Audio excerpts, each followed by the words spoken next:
오늘 말씀의 제목은 사무엘상 23장 1절에 14절의 말씀으로 물어볼 수 있는 행복입니다. 물어볼 수 있는 행복이란 말씀으로 하나님 말씀을 전하겠습니다. 우리들이 지금 집에 2달 이상 갇혀 있습니다. 갇혀 있다 보니까 답답합니다. 답답하다 보니까 제가 교인들이나 아마 여러분들도 경험하실 텐데 이렇게 전화를 걸면서 도대체 이 코로나 바이러스가 언제 끝날 것인가 그렇게 질문을 합니다. 그러면 우리가 신문에서 본 대로 우리가 아는 상식대로 이야기를 합니다. 그러나 이 세상의 그 누구도 이것이 언제 어떻게 끝날지 정확하게 대답을 하지 못합니다. 아마 누구도 단 한 사람도 이 세상의 그 누구도 이 사실을, 이 사건이 언제 끝난다고 말할 수 있는 사람은 단 하나도 없습니다. 그런데 우리가 하나님께 질문할 수 있습니다. 하나님께 질문합니다. 하나님, 이 코로나 바이러스가 언제 끝나겠습니까? 라고 질문한다면 하나님은 우리에게 언제, 몇 월, 며칠, 몇 시에 끝난다고 말씀해 주시는 것보다 더 정확한 대답을 해 주십니다. 제가 다시 말씀드립니다. 우리가 이것을 하나님께 질문한다면 하나님은 우리에게 이 코로나 바이러스 언제 끝날 것이라고 시간과 날짜보다 더 정확한 대답을 우리에게 주신다는 겁니다. 다시 말씀드린다면 우리가 하나님께 질문하면 하나님은 우리에게 가장 적합하고 우리 각자에게 최선의 대답을 우리에게 말씀해 주신다는 겁니다. 그러게 하나님께 질문한다는 겁니다. 오늘 제가 설교 중에 질문한다는 단어를 사용합니다. 이 질문한다는 것은 기도한다는 것과 다릅니다. 하나님께 질문하는 겁니다. 물어보는 겁니다. 그러게 다시 말씀드립니다. 이것은 기도와 다르다는 겁니다. 그러나 우리가 질문할 때에 우리 하나님께서 우리에게 가장 합당하고 정확한 대답을 해 주십니다. 오늘 본문 우리가 함께 본 것은 그 배경은 다른 것이 아닙니다. 다윗이 사울의 그 죽음의 손길을 피해서 도망을 다니고 있다는 겁니다. 도망을 다니고 있는데 그 도망 다니는 그 다윗의 모습이 마치 오늘날 우리의 모습과 똑같습니다. 다윗의 모습이 우리의 모습이라는 겁니다. 우리도 오늘 코로나 바이러스의 그 죽음의 손길을 벗어나려고 무던히 애쓰고 노력하고 살아갑니다. 그러기에 지칩니다. 심지어 어떤 분들은 죽음의 그 손길에 가까이 간 적도 있습니다. 어떤 분들은 그 죽음의 손길을 당하기도 했다는 겁니다. 그러기에 오늘 우리의 모습이 다윗의 모습과 똑같은 것을 분명히 알 수 있습니다. 그런데 오늘 본문 다시 보면 그 다윗이 도망가는 중에 소식을 듣습니다. 어떤 소식을 들냐면 그 일라라는 지역이 블레셋에게 공격을 당합니다. 아마 다윗이 도망을 다니면서 그 일라 사람들에게 도움을 받은 것입니다. 그런데 그 지역이 블레셋 사람들에게 공격을 당하니까 다윗이 1절과 2절에 하나님께 질문합니다. 어떻게 질문하냐면 하나님, 내가 도움을 받는 저 그일라 지역이 블레셋 사람한테 공격을 당했고 추수가 빼앗겼습니다. 내가 블레셋 사람들과 전쟁을 해서 그일라를 구원해도 되겠습니까? 라고 그렇게 질문합니다. 그런데 아주 중요한 것이 있습니다. 우리가 이렇게 지금 질문했을 때 우리는 어떻게 생각을 하냐면 다윗이 하나님께 질문 직접 했다고 그렇게 생각합니다. 아닙니다. 그렇지 않습니다. 다윗이 하나님께 직접 질문한 것이 아닙니다. 어떻게 질문했냐면 오늘 본문 6절에 보면 그 대답이 나옵니다. 6절입니다. 제가 읽습니다. 아히멜렉의 아들 아비아달이 그일라 다윗에게 도망할 때에 손에 에봇을 가지고 내려왔더라. 아비아달은 제사장인데 지금 성경이 강조하는 게 뭐냐면 손에 뭘 갖고 있다? 에봇을 갖고 있다는 겁니다. 에봇은 제사장이 입는 조끼입니다. 근데 에봇을 제가 간단하게 설명드리면 어떤 거냐면 에봇에서는 그 대제사장이 앞판에 있는 조끼인데 이스라엘 12지파를 나타내는 12개의 보석이 달려 있습니다. 그리고 그 안에 2개의 돌이 있다고 그렇게 성경은 가르쳐 줍니다. 그 2개의 돌이 뭐냐면 우림과 둠밈이라는 돌입니다. 우림과 둠밈입니다. 우림이라는 것은 빛을 나타내는 것이고 둠밈은 완전한 것을 나타내는 겁니다. 그것으로 하나님의 뜻을 알 수 있다는 겁니다. 그러면 성경에서 그 우림과 둠밈을 통해서 어떻게 하나님의 뜻을 알 수 있는가? 성경은 자세히 기록하고 있지는 않습니다. 자세히 기록하고 있지 않습니다. 그러나 학자들은 어떻게 이해하고 있냐면 그 우림에서 빛에서 빛이 나면 둠밈 완전한 것입니다. 뭘 질문했는데 빛이 나면 그 온전하다는 겁니다. 하나님의 뜻이라는 겁니다. 그런데 뭘 질문했는데 그 우림에서 빛이 나지 않습니다. 그러면 둠밈이 불완전한 것입니다. 하나님의 뜻이 아니라는 그 말씀이 됩니다. 그러기에 만약에 제사장이 이렇게 묻습니다. 어떻게 묻냐면 지금 다윗 왕이 전쟁을 하자고 하는데 이 전쟁을 할까요 말까요라고 그렇게 우림과 둠밈의 돌을 갖고 묻습니다. 그럴 때 우림에서 빛이 나면 완전한 겁니다. 전쟁하라는 겁니다. 전쟁하면 승리할 수 있다는 겁니다. 그런데 우림 그 돌에서 빛이 나지 않습니다. 그러면 전쟁하지 말라는 겁니다. 전쟁에 패배하게 될 것이라고 그렇게 말씀하는 겁니다. 그런데 이 우림과 둠밈을 사용하는 중요한 조건이 있습니다. 어떤 조건이냐면 어떠한 결정을 하기 전에 우림과 둠밈을 사용해야 됩니다. 다시 말씀드립니다. 어떠한 결정을 하기 전에 우림과 둠밈을 사용해야 된다는 겁니다. 어떠한 결정을 해놓은 후에 우림과 둠밈을 사용하면 하나님의 뜻이 나타나지 않는다는 겁니다. 결정하기 전에 사용해야 된다는 겁니다. 그래야만 우림과 둠밈이 작동한다는 말씀이 됩니다. 다윗은 오늘 말씀에 보면 어떠한 일을 결정하기 전에 우림과 둠밈을 통해서 하나님의 뜻을 물어본 것을 여쭤본 것을 성경이 가르쳐 줍니다. 자, 제가 지금 이렇게 우림과 둠밈을 설명했을 때 어떤 분들은 이렇게 항의할 수 있습니다. 어떻게 항의할 수 있냐면 다윗은 우림과 둠밈이란 갖고 있어서 하나님의 뜻을 알고 있지만 2020년을 살아가는 우리들에게는 우림과 둠밈이 없다는 겁니다. 하나님의 뜻을 알 수 없다고 그렇게 말합니다. 그러기에 우리는 하나님의 뜻을 모른다 그렇게 말합니다. 근데 아닙니다. 그건 100% 잘못하는 겁니다.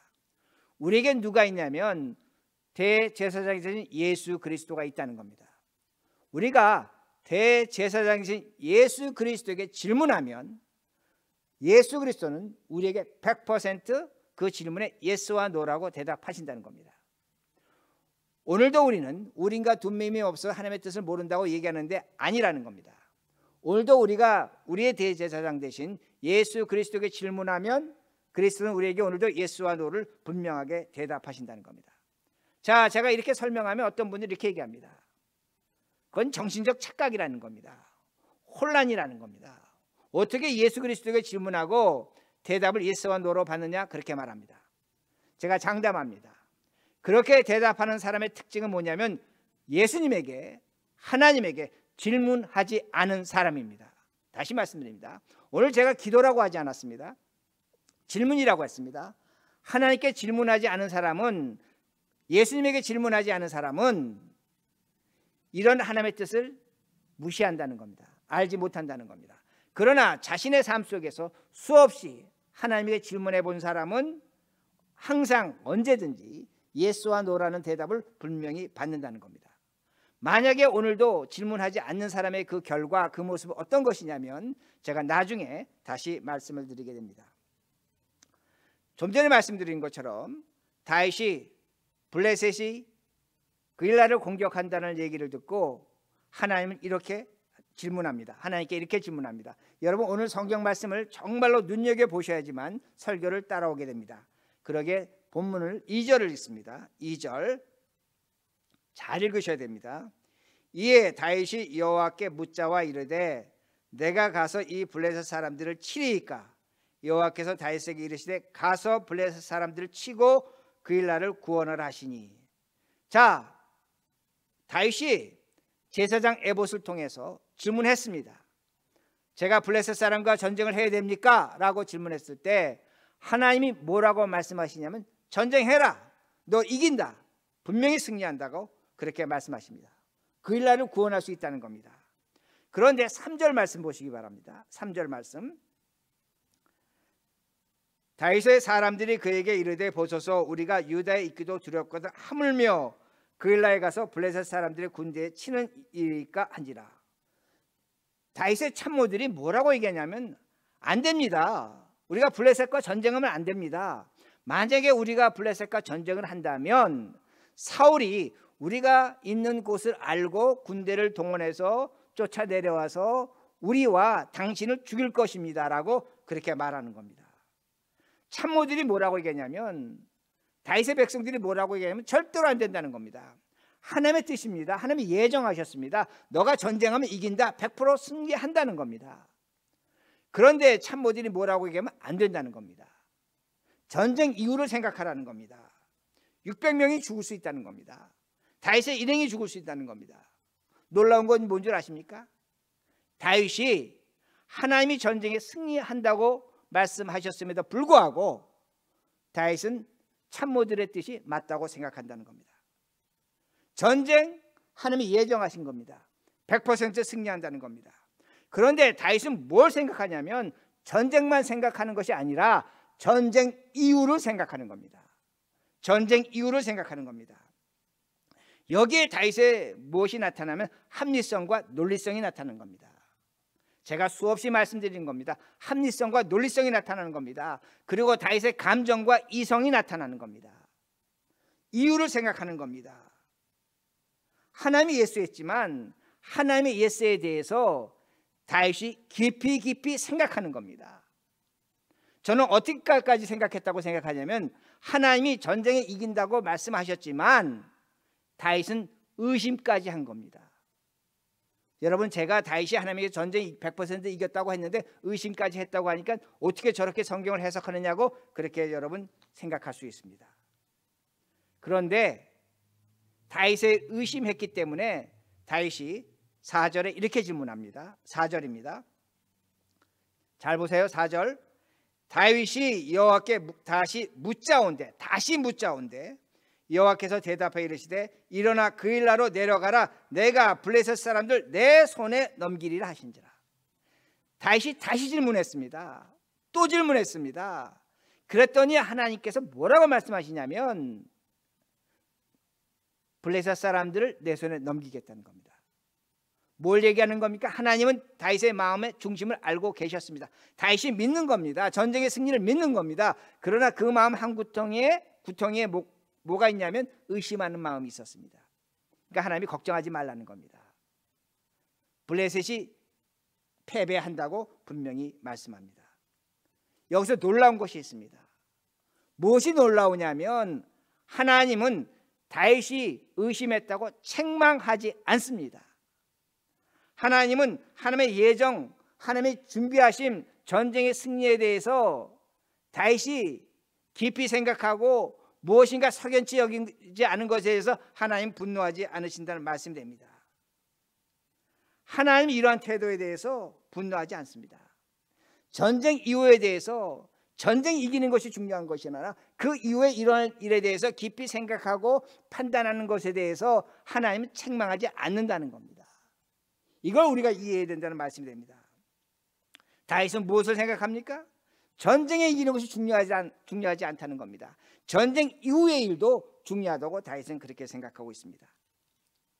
오늘도 많은 사람들이, 믿는 자들이 이렇게 기도합니다. 하나님은 우리를 코로나 바이러스에서 지켜주실 것입니다.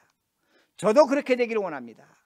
그러나 하나님이 우리를 코로나 바이러스에서 지켜주신다는 막연한 믿음을 가져서는 안 된다는 겁니다. 그건 막연한 겁니다. 구체적이고 사실적인 믿음이 아니란 말씀됩니다. 여러분, 다윗이 참모들의 의견을 받아들이는 것처럼 우리가 세상의 지식과 세상의 방향과 세상이 어떻게 돌아가는 것에 대해서 우리가 분명히 알아야 됩니다. 다윗은 참모들의 의견을 받아들였습니다. 그리고 하나님께 질문하는 겁니다. 전쟁 이후에 어떻게 되겠습니까? 우리가 하나님께 질문해야 됩니다. 코로나 이후에 우리가 살아가는 이 세상 어떻게 되겠습니까? 라고 질문해야 된다는 겁니다. 이게 신앙이라는 겁니다. 여러분, 이걸 질문하지 않으면 우린 패배합니다. 여러분, 신앙이라는 건 다른 것이 아닙니다. 하늘나라는 것, 믿음이라는 건 다른 것이 아닙니다. 하나님의 말씀에 대해서 우리가 듣고 그리고 깊이 생각하고 묵상하며 그 다음에 어떤 일이 일어날 것인가를 생각할 줄 알아야 된다는 겁니다. 이걸 다윗이 우리에게 보여줍니다. 제가 우리 교회에 도서관에 있는 책 중에 그 제목이 Thousand Acre라는 책이 있습니다. 그 책은 1992년에 플리처상을 받은 책이 됩니다. 제인 스마일러라는 그 작가가 쓴 소설이 됩니다. 그 소설을 보면 1950년대, 60년대만 해도 미국에서 1000 acre, 그러니까 1000acre를 갖고 있는 농부는 부유한 농부였습니다. 그런데 그들이 그 1000acre 땅을 갖기 위해서 정말 피눈물 나는 노력을 하고 그들이 부유해진 겁니다. 그리고 그 농부들이 처음으로 자신의 자식들을 대학에 보냅니다. 왜? 이제 돈이 있고 먹고 살만하니까 그렇다는 겁니다. 근데 미국 역사를 보면 1960년대, 70년대에 들어와서 미국의 농업이 산업화됩니다. 대형화됩니다. 기업화된다는 겁니다. 몇만 에이커 되는 땅을 비행기로 씨를 뿌리고 그리고 최신형 트랙터로 농사를 짓기를 시작합니다. 농업이 달라지는 겁니다. 그러다 보니까 새로운 지식이 필요한 겁니다. 새로운 방법이 필요한 겁니다. 새로운 자금이 필요한 겁니다. 그런데 이제 대학에 다닌 자식들이 돌아와서 부모 세대에게 1000acre를 갖고 있는 1000acre를 갖고 있는 부모 세대들에게 이렇게 얘기합니다. 우리가 살아나려면 유기농을 해야 됩니다. 우리가 살아남으려면 은행에 돈을 빌려서 농사를 크게 지어야 됩니다. 그렇게 말합니다. 그런데 1000acre 부모 세대는 어떻습니까? 자신들의 손으로 일구고 자신들이 수고해서 1000acre를 만들었습니다. 그것이 그들의 세계관이라는 겁니다. 자식들이 요구하는 새로운 방법, 새로운 농사 기술을 거절하게 된다는 겁니다. 소설의 결론은 다른 것이 아닙니다. 그 1000acre를 1000acre를 가진 부모 세대들이 자신의 세계관을 벗어나지 못할 때에 그들이 갖고 있던 1000acre 땅마저 빼앗깁니다. 그리고 그들의 자식과 그들의 가정이 불행해지는 것을 성경이 소설이 보여주고 있다는 겁니다. 마찬가지입니다. 오늘 우리가 3차 산업시대에서 4차 산업시대로 들어가고 있습니다. 학자들마다 4차 산업이 무엇인가라고 정확하게 정의하고 있지는 않습니다. 그러나 우리가 4차 산업이 무엇인지 대충 우리가 알 수는 있습니다. 제가 몇 차례 언급했지만 인공지능입니다. 로봇입니다. 블록체인입니다. 그리고 가상화폐입니다. 그리고 코로나 이후에 등장하는 비대면 경제입니다. 우린 신문을 통해서 이런 단어를 보고 있지만 우린 도대체 무엇인지 모릅니다. 지금 코로나로 인해서 세상이 급변하고 있습니다. 여러분 지금 2020년이 아마 역사적으로 아마 가장 중요한 하나가 될 것입니다. 이 급변하는 역사 속에서 우리가 지금 어떻게 살아야 될 것인가, 무엇을 해야 될 것인가를 우리가 깊이 생각할 수밖에 없다는 겁니다. 우리가 이런 단어가 등장했을 때 이게 도대체 무엇인가 할 정도로 알아야 된다는 겁니다. 블록체인이 뭔가, 가상화폐가 뭔가, 비대면 경제가 뭔가 알아야 된다는 겁니다. 제가 이렇게 설명하면 여기 있는 계신 분 중에 뭐 50대, 60대, 70대, 80대는 이렇게 생각할지 모릅니다. 우리 이제 살 만큼 다 살아서 이딴 걸 알아서 이것이 우리에게 도대체 무슨 도움이 되겠느냐고 그렇게 생각하십니다. 여러분이 그렇게 생각하신 그 태도가 바로 제가 좀 전에 소개해드린 1000acre를 갖고 있는 사람들의 세계관이라는 겁니다. 나는 그렇게 살지 않았다는 겁니다. 나는 내 세계관을 지키고 행복과 부를 이루었다고 그렇게 생각하는 겁니다. 그런데 그렇지 않다는 겁니다. 우리가 이 시대를 조금이라도 이해해야 된다는 겁니다. 우리의 나이에 상관없이 우리가 조금이라도 알아야 된다는 겁니다. 그래야만 우리 후손들, 우리 자손들, 우리 자식들에게 우리가 걸림돌이 되지 않는다는 겁니다. 특히 30대, 40대는 정말로 정신 차리셔야 됩니다. 그렇지 않으면 앞으로 어떤 일이 당할지 우리는 모르고 있다는 겁니다. 우리가 새로운 시대를 준비해야 됩니다. 우리가 새로운 시대를 준비하려면 우리가 다윗처럼 참모들의 얘기를 들어야 되는 겁니다. 세상의 이야기를 듣고 세상의 방향과 세상의 지식과 세상의 지금 테크놀로지가 어떻게 가고 있는가를 우리가 최소한도 심각성을 인정하고 공부해야 된다는 겁니다. 그래야만 우리가 우리의 후손들, 우리 자녀들이 시대적 피해자가 되지 않도록 막아줄 수 있다는 말씀입니다. 그리고 중요한 것이 뭐냐? 가장 중요한 것이 뭐냐? 오늘 다윗이 하나님께 수없이 질문하는 것처럼 우리는 하나님께 질문해야 됩니다. 내가 세상에서 이런 얘기 듣고 세상의 이런 방향으로 가는데 하나님 내가 어떻게 살아야겠습니까? 라고 질문하셔야 된다는 겁니다. 그 질문을 하면 하나님은 우리에게 분명하게 대답을 하십니다. 그것을 보고 우리 후손들이, 우리 자녀들이 우리의 신앙을 따라오는 겁니다. 그들이 믿음을 갖게 된다는 겁니다. 하나님의 자리에, 생명의 자리에 이룰 수 있다는 말씀입니다. 그러게 다시 한번 7절 보시기 바랍니다. 7절 제가 읽습니다. 다윗이 그일라에 온 것을 어떤 사람이 사울에게 알림해 사울이 이르되 하나님이 그를 내 손에 넘기셨도다. 그가 문과 문빗장이 있는 성읍에 들어갔으니 갇혔도다. 여러분 이 말씀 잘 보시기 바랍니다. 누구의 말이 맞았습니까? 다윗의 참모들의 말이 맞은 겁니다.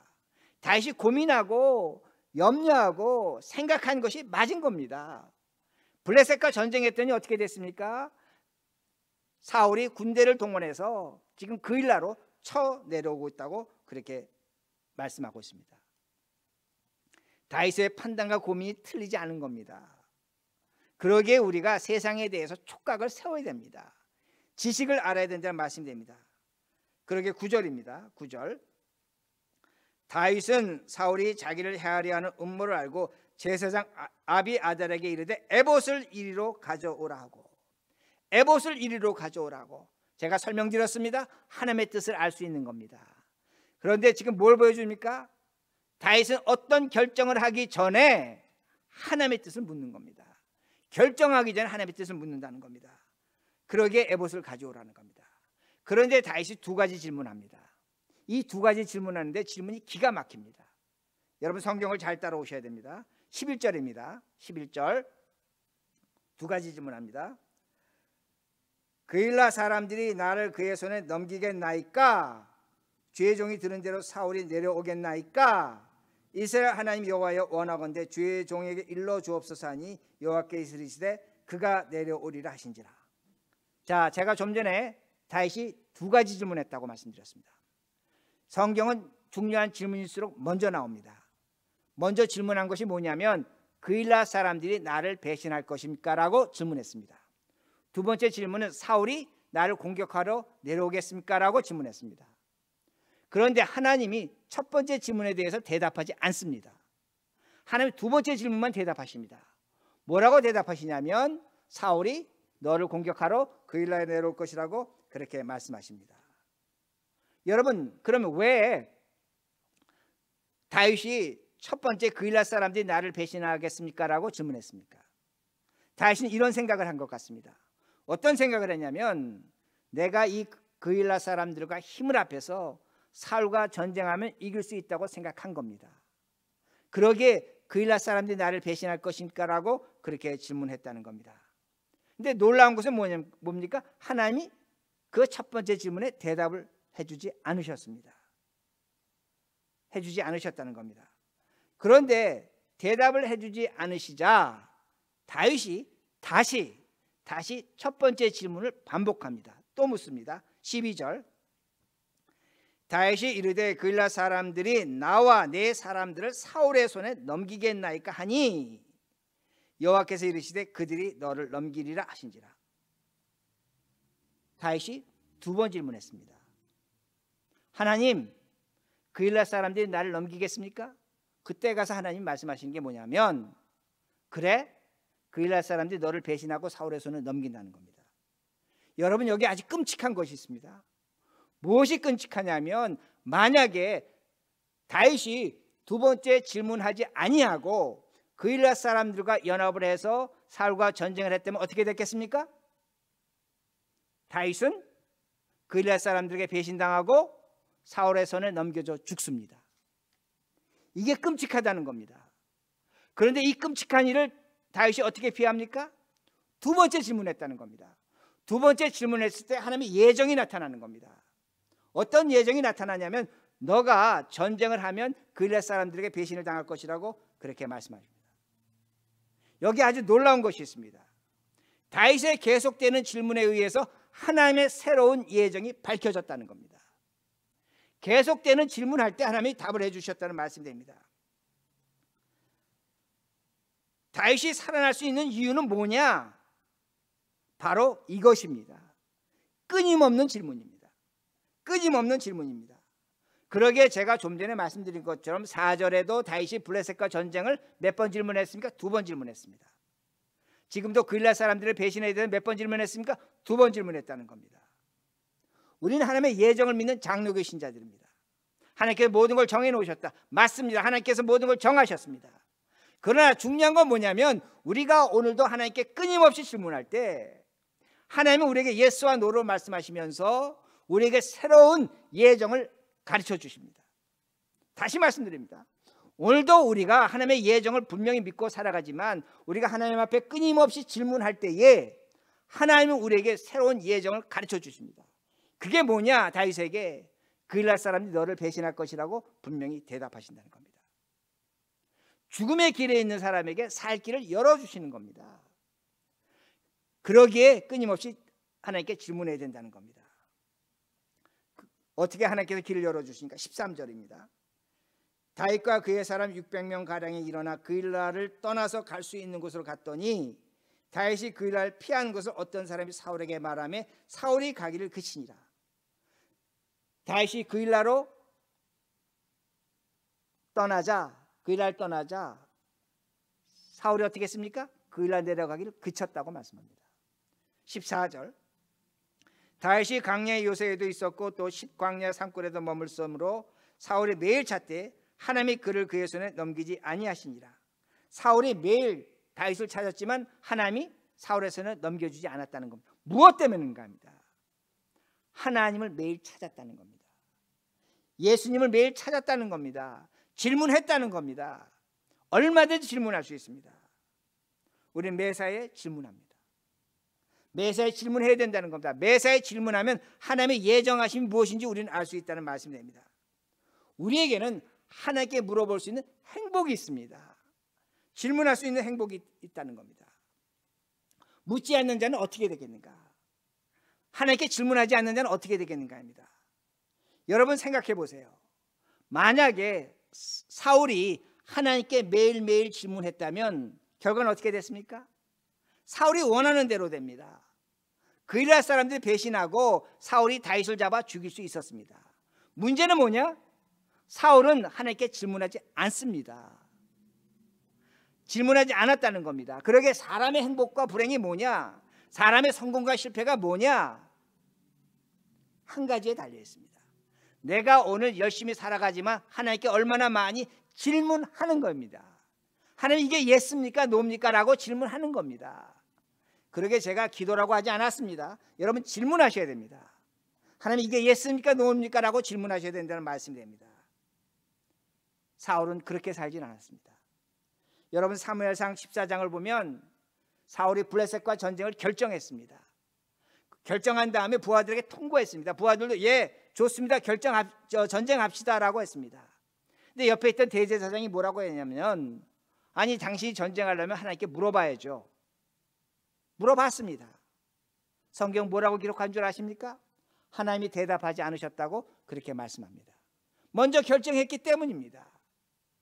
사무엘상 28장 5절과 6절을 보면 사울이 블레셋 군대가 앞에 공격하러 와 있습니다. 너무나 무섭고 두려운 겁니다.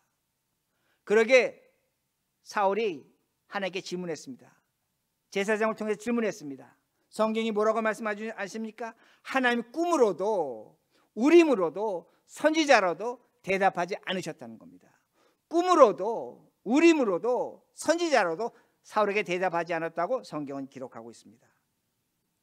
그러기에 우리가 어떠한 결정을 하기 전에 예수님께 질문해야 됩니다.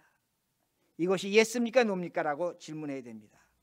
질문하는 자가 최후의 승자가 될 수 있다는 말씀이 됩니다. 오늘도 우리에게 있는 대제사장 예수 그리스도가 계십니다. 그 예수 그리스도에게 우리는 얼마든지 질문할 수 있다는 겁니다. 질문하면 그 예수님 우리에게 분명히 예스와 노를 대답하신다는 말씀이 됩니다. 그 질문을 통해서 우리의 삶은 새롭게 변화합니다. 다시 말씀드립니다. 우린 지금 새로운 시대에 살아가고 있습니다. 원하든 원치 아니하든 코로나 이후 시대를 살아가게 될 것입니다. 세상은 분명히 달라질 것입니다. 중국과 미국은 제가 지난주에 말씀드린 것처럼 분명히 이별을 하게 될 것입니다. 제 생각에는 앞으로 미국과 중국의 관계는 러시아와 미국과 관계처럼 될 것입니다. 경제적으로, 무역적으로 여러 가지 면에서 많은 분리가 일어날 것입니다. 적으로 간주할 것입니다. 이럴 때 가장 피해를 보는 국가가 어디입니까? 한국입니다. 미국에서도 가장 피해 볼 수 있는 민족이 누굽니까? 우리들입니다.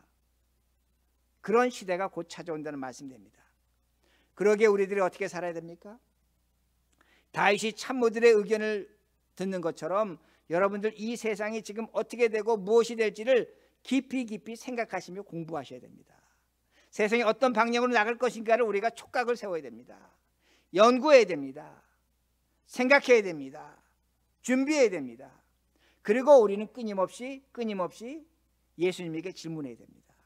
하나님께 질문해야 됩니다. 내가 하고 있는 어떤 일에 앞서서 이것이 과연 예스입니까 노입니까 라고 질문해야 된다는 겁니다. 그 질문을 할 때 하나님께서는 새로운 예정을 우리에게 알려주신다는 말씀입니다. 이렇게 질문하면 하나님 우리에게 최고의 대답을 주십니다. 최선의 대답을 주십니다. 그러기에 제가 다윗과 사울의 그 질문의 차이를 설명드렸습니다. 우리의 질문이 깊어지면 깊어질수록 우리는 세상을 이길 수 있고 이 시대의 승자가 될 수 있습니다. 더 나아가서 이러한 우리들의 질문하는 모습을 보고 우리의 후손들이, 우리의 자식들이, 우리의 후배들이 우리를 따라서 하나님의 길을 갈 것입니다. 신앙을 가지게 될 것입니다. 이런 삶을 사시는 우리 모두가 되기를 간절히 바랍니다. 우리 기도하시겠습니다.